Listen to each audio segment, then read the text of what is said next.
एक बार गौतम बुद्ध अपने शिष्यों के साथ गुजर रहे होते हैं। बहुत देर वन में चलने के बाद बुद्ध और उनके शिष्य एक विशाल पेड़ के नीचे बैठ जाते हैं। उस पेड़ के नीचे एक अलग ही शांति थी। सभी लोग उस शांति को अनुभव कर रहे थे। कोई भी एक शब्द नहीं बोलता। कुछ देर बीतने के बाद गौतम बुद्ध का एक शिष्य उठता है और बुद्ध से पूछता है, बुद्ध, मैं आपसे एक प्रश्न पूछना चाहता हूँ। बुद्ध कहते हैं, पूछो, क्या प्रश्न है तुम्हारा। शिष्य बुद्ध से पूछता है, मैंने कभी भी आपको दुखी नहीं देखा।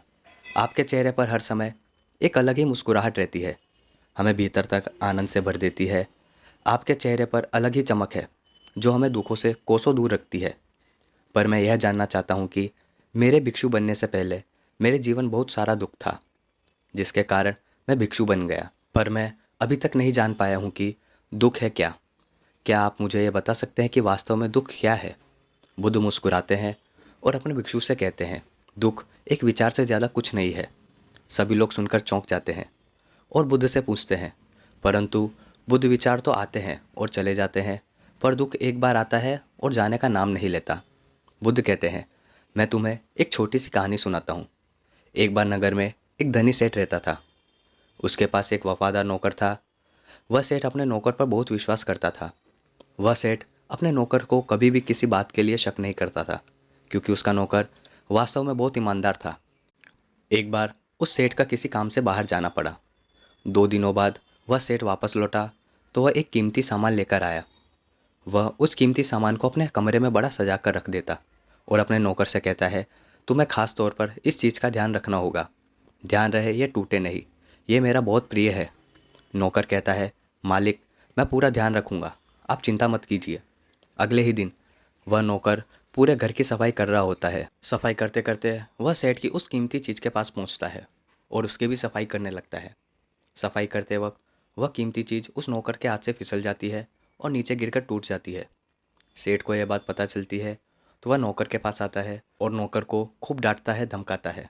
ना तो वह नौकर को नौकरी से निकालता है और ना ही उसे पीट सकता है, क्योंकि वह उसका बहुत वफादार और पुराना नौकर था। इसलिए वह डांट धमका कर उसे छोड़ देता है।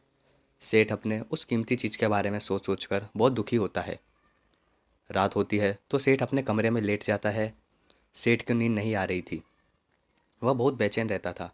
बेचैनी के कारण सेठ अपने कमरे से बाहर निकलता है और देखता है कि उसका नौकर आराम से खराटे लेकर सो रहा है। वह देखकर क्रोधित हो जाता है। सेठ सोचता है, इसने मेरी इतनी कीमती चीज़ तोड़ दी और इसे बिल्कुल भी चिंता नहीं है। मुझे यहाँ नींद भी नहीं आ रही है और यह आराम से सो रहा है। सेठ अपने कमरे में वापस चला जाता है। अगले दिन सुबह सेठ सोचता है, मैं इस समस्या से कैसे निकलूं। फिर सेठ को एक तरकीब समझ आती है। वह अपने नौकर के पास जाता है और अपने नौकर से कहता है, मुझे बहुत दुख हो रहा है यह बताते हुए कि जो कीमती चीज़ कल तुमने तोड़ी वह मैं तुम्हारे लिए लाया था। मैं चाहता था कि मैं उसे तुम्हें उपहार में दूँ, परंतु अब क्या कर सकते हैं, अब तो वह टूट गई। सेठ की बात सुनकर नौकर को धक्का लगता है। नौकर सोचता है, अरे यह तो बहुत बड़ी गलती हो गई। मैं इतनी कीमती चीज़ और इतनी महंगी चीज़ मेरे लिए थी और वो मुझसे टूट गई। फिर क्या। उस नौकर के मन में बेचैनी पैदा होने लगी। दुख पैदा हो जाता है और रात होती है और सेठ आराम से सोता है और वहाँ नौकर बेचैन रहता है।